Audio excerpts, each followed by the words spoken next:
Hi everyone, welcome or welcome back to our Swiss adventure.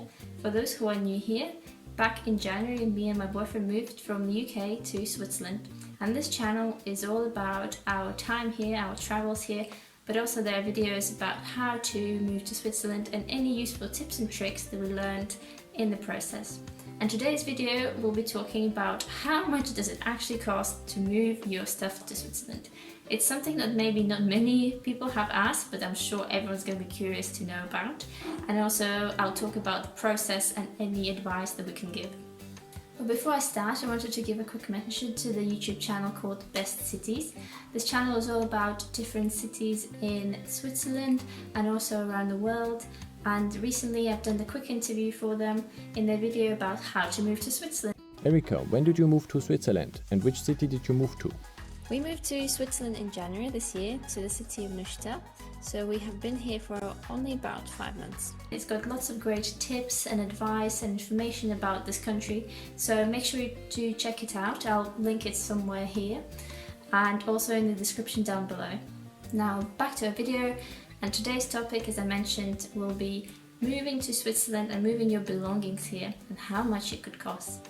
Recently I got asked a question on Instagram of how much is reasonable to pay for a certain amount of stuff to be shipped over to Switzerland, and I thought, well, it's quite difficult to answer that question, and obviously I'm not an expert in deliveries and couriers, etc. But what I can do is give you some information about each of the elements and talk through the cost and also any advice that I can give based on our experience. To start off, I will talk about the summary of things that we did, in case you are new here and you haven't seen on the previous videos. We moved our stuff from the UK in the rented van. We drove it to Switzerland for about 2 days, and then we dropped everything off here, and then my boyfriend's dad drove the van back to give it back to the rental company.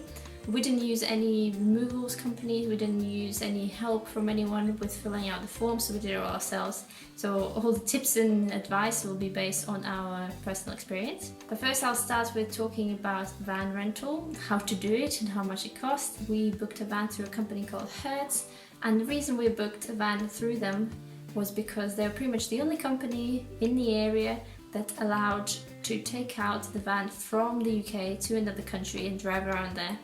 And that's why my first tip would be to check whether the rentals company allows you to take the van abroad.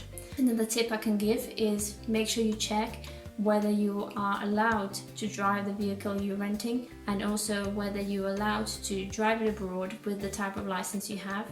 Next thing you need to figure out is how big of a van do you want to rent. On the rental website, for example here it's Hertz, normally they specify different sizes of vans that they have, what are the sizes of them outside and inside, what is the capacity, etc, etc. And obviously it's quite difficult to estimate how much stuff you'll have and how big of a space you'll need, so I just give you some information for reference based on what we had. So we rented this van, and we had about 20 medium-sized boxes, which were 40 by 40 by 40 centimeters. We also had about 7 bags, which included various suitcases, and 2 bags and some small loose items. So we managed to fit all of that in. Can't say that there was much free space left, but that's some information for you. Now let's talk about the cost of renting a van.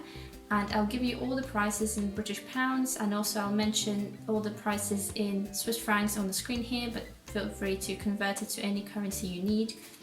So we have decided to rent a van for 5 days, and the total rental costs came to £275.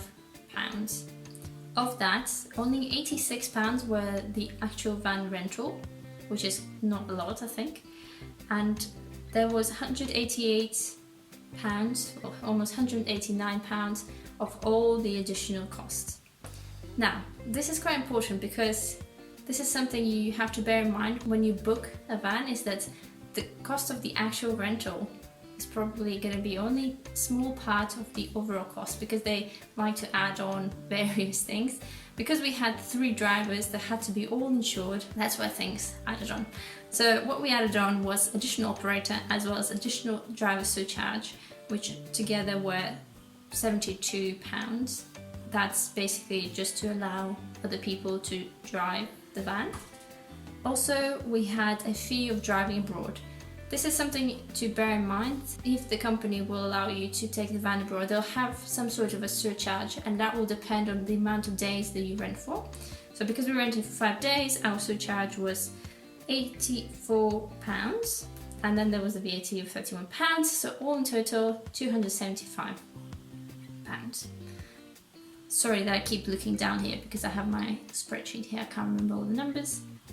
The next thing, which was actually quite costly, is the Eurotunnel connection. So this is something that's very specific to UK.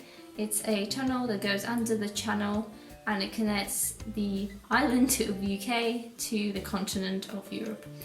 And this cost us £176 return.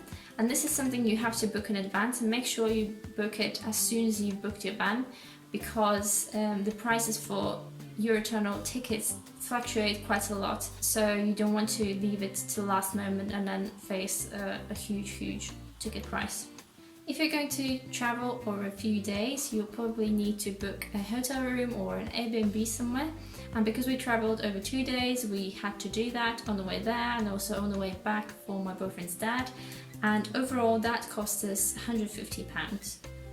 The next thing that contributed to our overall cost of the move was the road tolls, and in UK there are not many of them at all, so we only paid £6.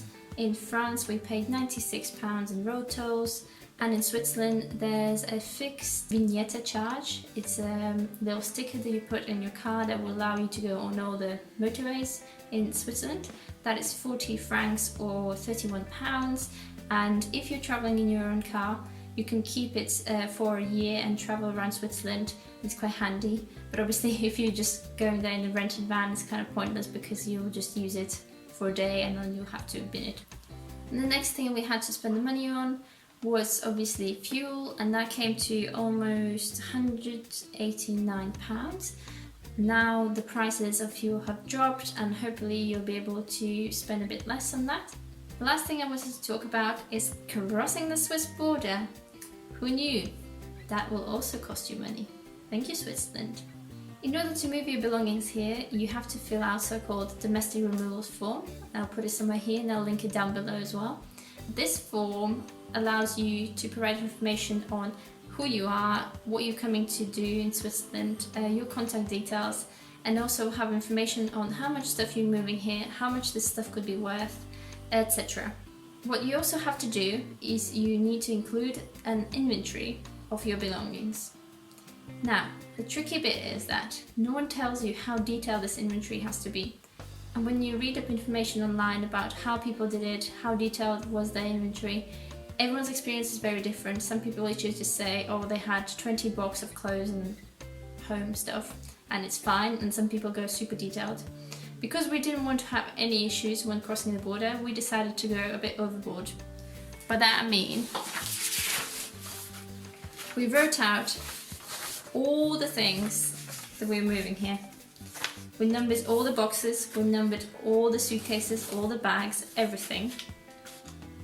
Everything, literally everything. So if at the border we were asked, oh, what's in this box, we can literally just tell them off the list what was in there. I'm not saying that this is the right way to do it or it was the best decision to do it, but that's how we did it and we didn't have any issues at all. But as I said before, you can just literally write, 10 boxes with clothes and shoes and it should be fine. Once you get to the border with all your forms and documents and you present them, you'll be told that you have to pay 100 francs. Now, our French at the time was not amazing, so we couldn't figure out what those 100 francs were for, and we also obviously didn't want to ask too many questions. We just wanted to cross the bloody border and get into the country. So we gave them 100 francs, we got a receipt, and then we were told that actually what we have to do is we have to go to the customs control office, which is a little bit further away from the border crossing, which we did. We came there, we gave them all the paperwork and all the information and inventory and the receipt for 100 francs. We were asked again why we're here, what we're doing here. We explained everything, and the lady just scanned all the documents. She stamped and scanned our inventory that she didn't look at all. She literally just scanned it. and gave it back to us alongside all the documents, and just said that when we get our permits, we can return back to the border control point, to the customs office, and retrieve back our 100 francs.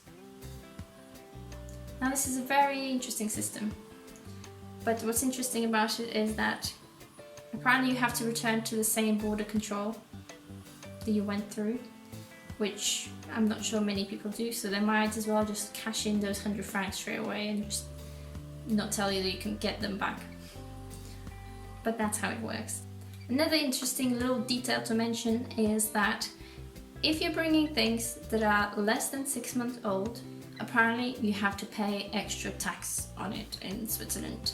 I don't know how they will determine how old are the socks that you're wearing or how old is the jacket that you're wearing, but that's the law. And I think the reason that law exists is because they don't want people buying things in France quite cheaply and then bringing it to Switzerland and selling it for lots of money. As far as I can tell, no one really cares much about this rule if you're just bringing your household goods, but it's just something I wanted to mention just in case you're planning to bring in lots of boxes of new wrapped up iPhones or whatnot. Just don't do it. Now it's time to sum up all the costs that we encountered when moving our belongings from UK to Switzerland, and if we add up the van, the Eurotunnel, road charges, fuel, we end up with £921. And then there's also the 100 franc charge for crossing the Swiss border, which we may or may not get back. Now, some of you may ask, Erica, this seems like quite a lot of effort. Was it actually worth it? And I think for us, it was worth it because it allowed us for greater flexibility of when we wanted to move and how much stuff we wanted to pack into the van. And also, it was cheaper than any of the quotes that we received. I think the cheapest one we got was about £1,500 for moving boxes without even lifting them into the van or out of the van. And obviously that didn't include our train or flight tickets or anything like that. So if you're considering moving to Switzerland and moving your stuff yourself, definitely think about this option, and it might be actually better for you than hiring someone to do it. But obviously hiring someone will mean that it's less of a faff for you. But if you have any questions about any of that, please leave them down below, or you can always message me on Instagram. The account is just Our Swiss Adventure. And make sure you subscribe to the channel, check out the last video, and also check out the Best Cities channel for more videos about Switzerland, Swiss cities, and moving there. Hope you enjoyed this video. Have a nice day and see you in the next one. Bye!